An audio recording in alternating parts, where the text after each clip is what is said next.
Bapak Ibu yang terkasih dimanapun berada, saya menyampaikan sebuah renungan singkat yang bertemakan bersabar menanti janji Tuhan.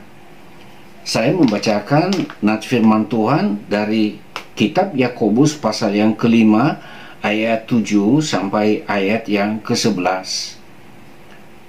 Karena itu saudara-saudara, bersabarlah sampai kepada kedatangan Tuhan. Sesungguhnya petani menantikan hasil yang berharga dari tanahnya, dan ia sabar sampai telah turun hujan musim gugur dan hujan musim semi. Kamu juga harus bersabar dan harus meneguhkan hatimu, karena kedatangan Tuhan sudah dekat. Saudara-saudara, janganlah kamu bersungut-sungut dan saling mempersalahkan, supaya kamu jangan dihukum. Sesungguhnya hakim telah berdiri di ambang pintu. Saudara-saudara, turutilah teladan penderitaan dan kesabaran para nabi yang telah berbicara demi nama Tuhan. Bapak Ibu yang terkasih dimanapun berada, ketika kita sedang mengalami tantangan berat atau penderitaan, maka kesabaran merupakan hal yang sangat penting. Ada janji-janji Tuhan mengenai bagaimana Tuhan menolong bila mana kita menanti pertolongannya. Namun kita harus bersabar, karena waktunya Tuhan tidak selalu seperti yang kita harapkan.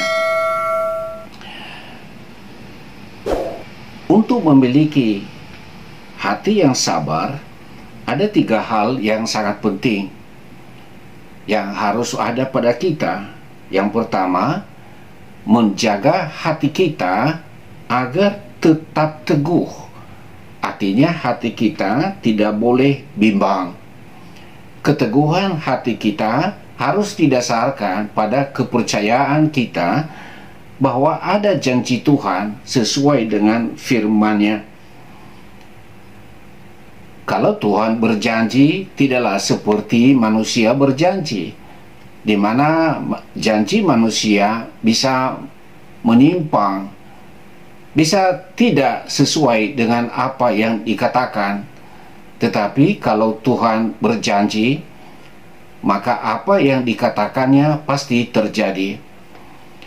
Sebenarnya peristiwa Natal di mana Yesus lahir di Bethlehem ini merupakan bukti sejarah bahwa apa yang dijanjikan Tuhan, siapa namanya, namanya disebutkan Yesus.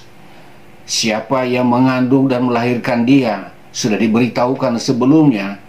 Seorang wanita perawan, di mana ia akan dilahirkan di Bethlehem di tanah Yudea. Jadi semuanya sudah disampaikan oleh para nabi, dan apa yang disampaikan itu benar-benar terjadi.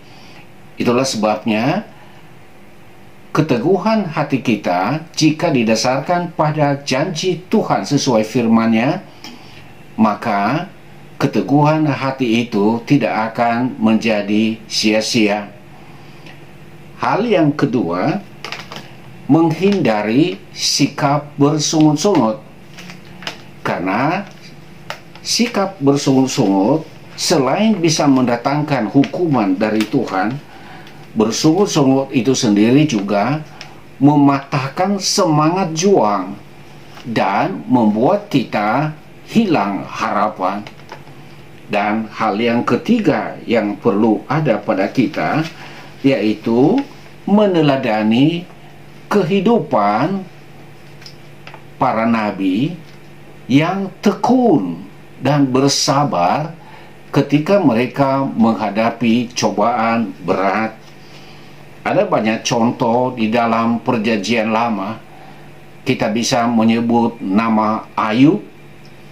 Walaupun ia mengalami cobaan yang sangat berat, di mana semua hartanya habis, semua anak-anaknya mati dalam musibah, dan kemudian ia mengalami sakit yang dideritanya dalam waktu yang cukup lama.